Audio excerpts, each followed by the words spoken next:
Mana ya? Nah nih, kedatangan mereka guna melaporkan David, anak pemilik yayasan yang dengan tuduhan pelecehan dan pencabulan. Wow, ini nggak disensor sama sekali sih. Panti Asuhan Cahaya Kasih dan pelakunya tuh David tuh. Cap tuh si David. Wakasat Reskrim Polres Barelang mengatakan keempat korban mengaku kerap mendapatkan pelecehan seksual dari terduga pelaku. Pelaku menjalankan aksinya saat para korban dalam kondisi tertidur. Meski begitu, para korban tak berani membuat laporan karena tidak memiliki bukti. Iya sih, karena emang kan kalau kita jalurnya ke polisi harus punya bukti yang cukup kan. Aksi kotor pelaku David terkuak pada Minggu, bulan 9 ya, tanggal 5 bulan 9 dini hari lalu, di mana terduga pelaku yang masuk ke kamar korban dengan cara melompat dari jendela. Waduh, ini emang udah terbiat nih. Soalnya effort banget kan? Iya, bukan hilaf lagi. Bukan hilaf. Saat hendak menjalankan aksinya, korban yang bernama Dewi terbangun dan berteriak histeris yang akhirnya membangunkan penghuni panti asuhan lainnya. Peristiwa yang menimpa Dewi menjadi pembuka kelakuan tak senonoh. Oh, jadi karena Dewi ini teriak, barulah mungkin yang lain-lainnya baru berani ngomong karena mereka nggak punya bukti kan gitu. Ternyata tak hanya Dewi yang menjadi korban pencabulan, tapi juga dialami 3 remaja putri lainnya. Perbuatan cabul ini dilaporkan juga saat sudah berlangsung cukup lama, hanya saja korban tak berani mengadu ataupun membuat laporan. Tuh.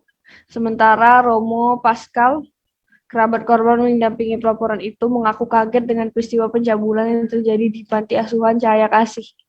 Kami berharap polisi segera menangani kasus ini, katanya.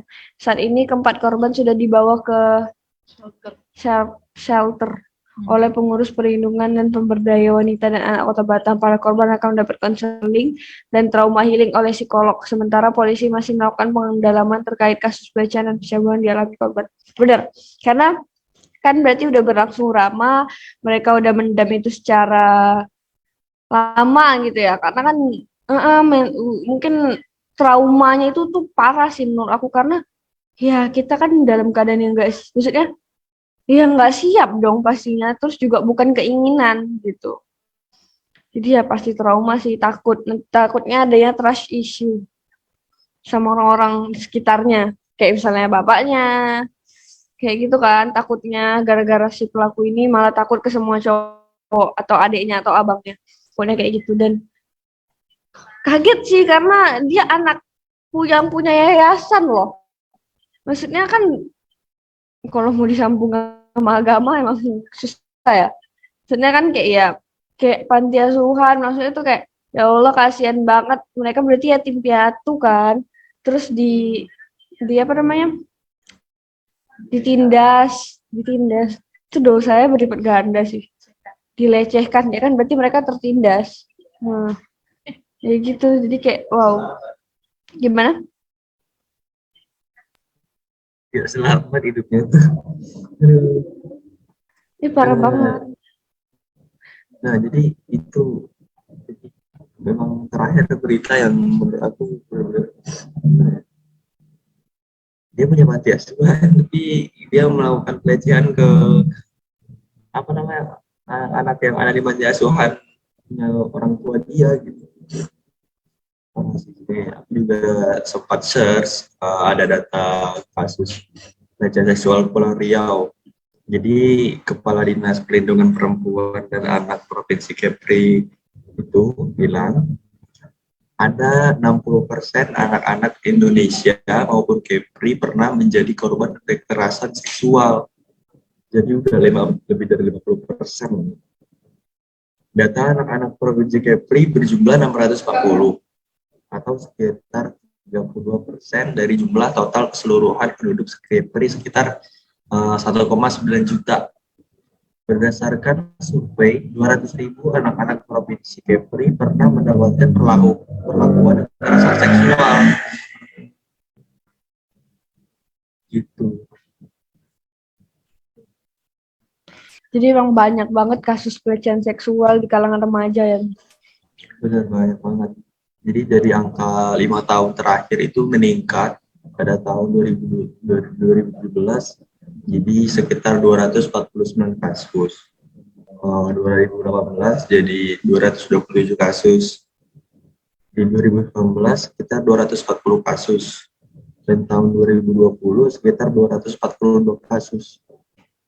Jadi dari 242 kasus di tahun 2020, hampir 100 diantaranya itu kasus kekerasan fisik, psikis, penelantaran, dan tindak pidana perdagangan orang.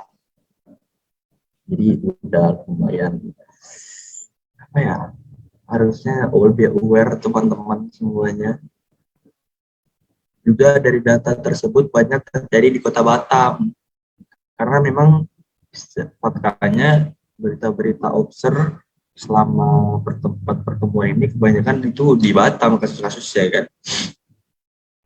Karena ada sebanyak 50 dari 115 kasus, hampir 40%. Di Tanjung Pinang terjadi sekitar 25%. Dengan kekerasan fisik ada 75 kasus, psikis ada 55 kasus. Jadi banyak banget. Faktor terjadinya kekerasan seksual pada anak itu ya bisa pelakunya berupa anak, dan bisa saja korbannya juga anak-anak atau anak yang melakukan kekerasan terhadap anak. Gitu. Kegiatan ini udah terjadi dari zaman-zaman dulu kan sampai sekarang masih malah justru meningkat. Mau kayak pakai, mau anak mencabuli anak itu kan. Jadi kayak intinya nggak ada rentang usia ya. Semua tuh bisa terjadi kalau emang orang tuh jahat gitu sih. Jadi intinya kalian harus lebih waspada sih sama hal kayak gitu. Jadi ya kayak kalau misalnya udah jam 12 atau jam 11 lah gitu, pusat keluar lagi untuk meminimalisir hal-hal kayak gitu. Jangan lewat-lewat tempat sepi kayak gitu kan. Untuk yang di Batam mungkin juga aku pernah dengar dulu rawan begal, nggak tahu sih sekarang ya. Jadi ya emang ya kalian pokoknya meminimalisir hal-hal yang bisa memicu terjadinya pelecehan, kayak jangan lewat tempat sepi malam-malam, atau jangan keluar terlalu malam gitu. Kalau misalnya lapar tengah malam kan sekarang udah ada fitur Gojek ya, itu bisa digunakan. Lebih aman menurut aku. Terus juga kalau misalnya pergi-pergi, kalau bisa tuh pakai yang aplikasi aja gitu loh, kayak Gojek. Itu menurut aku lebih aman, karena kalaupun amit-amit nih ada sih yang sampai dilecehkan oleh eh driver, bisa ada yang dilecehkan sama driver, tapi kita tuh bisa nuntut, kita bisa tahu kita harus kemana gitu, kita bisa ke eh, perusahaan Gojeknya gitu untuk nanya ini nih siapa ya gitu, kita bisa minta alamat lengkapnya dan menceritakan yang terjadi kayak gitu. Terus juga kan dari durasi itu ada ya, durasi harusnya nyampe nya berapa menit. Kalau saat dia melakukan pelecehan berarti kan terhambat kan kayak gitu.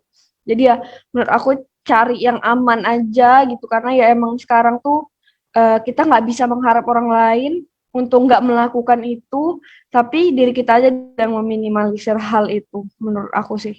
Kayak kita sebagai cewek ya pilih yang nyaman, yang kadang benar sih, pelecehan tuh bukan cuma dari orang luar, kadang dari orang terdekat kayak om, banyak banget kasus yang kayak omnya dengan dia atau orang tuanya bahkan gitu.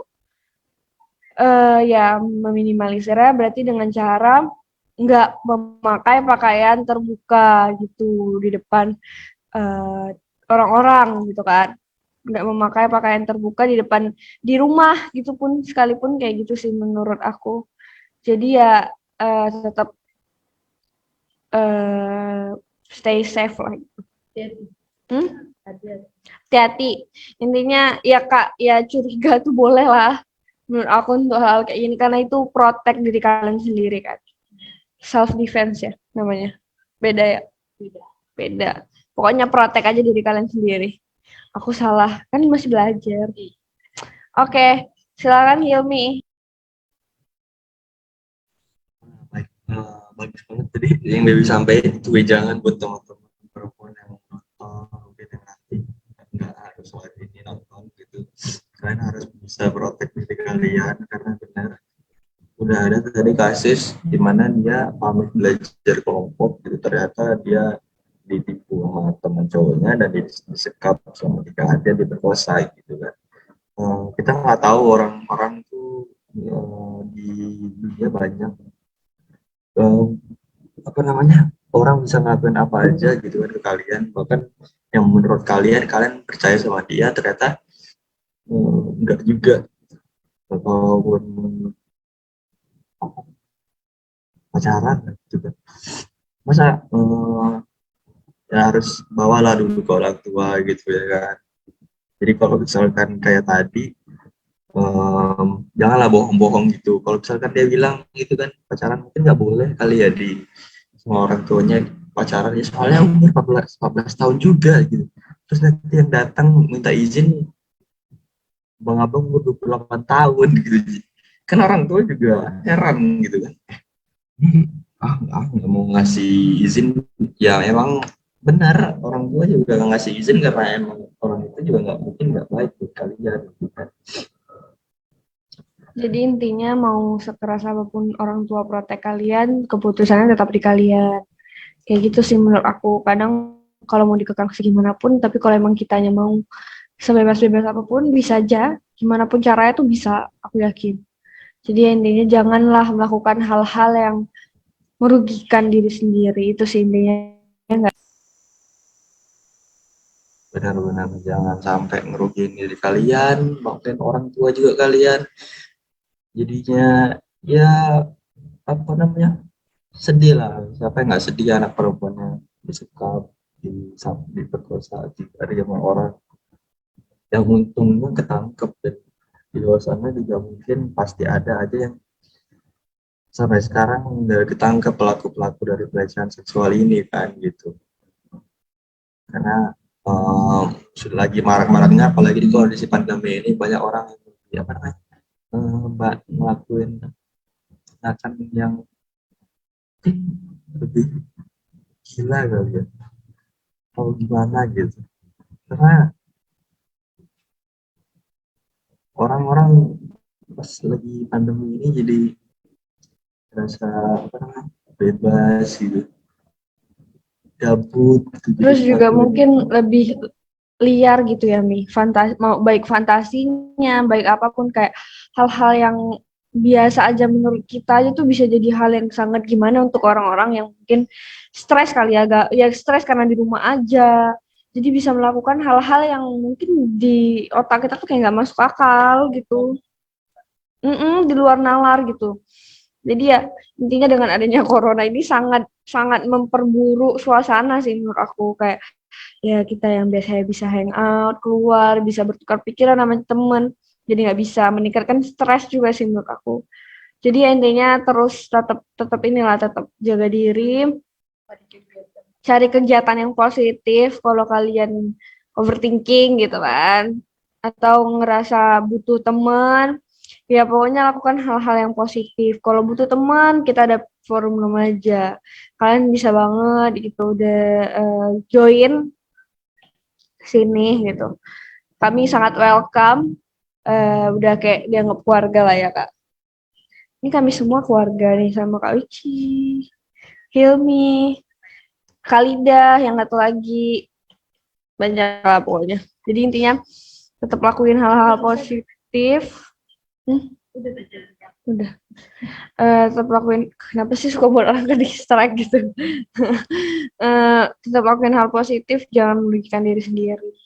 Kayak yang tadi aku bilang, karena kalau kalian tetap mau bebas, mau gimana pun orang larang, ya tetap bakal bisa dilakuin. Gitu sih menurut aku, ya nggak, Pri? Ya betul banget. Jadi kalian para yang perempuan umur 14 tahun masih panjang karirnya, masa depannya gitu segala macam, harus untungnya enggak ada yang untungan, enggak ada yang mending sih gitu segala macam. Dan tapi gimana ya, itu nggak sampai hamil gitu. Jadi kalau misalnya hamil gitu, kalian harus ngurus anak gitu kan, sulit lah.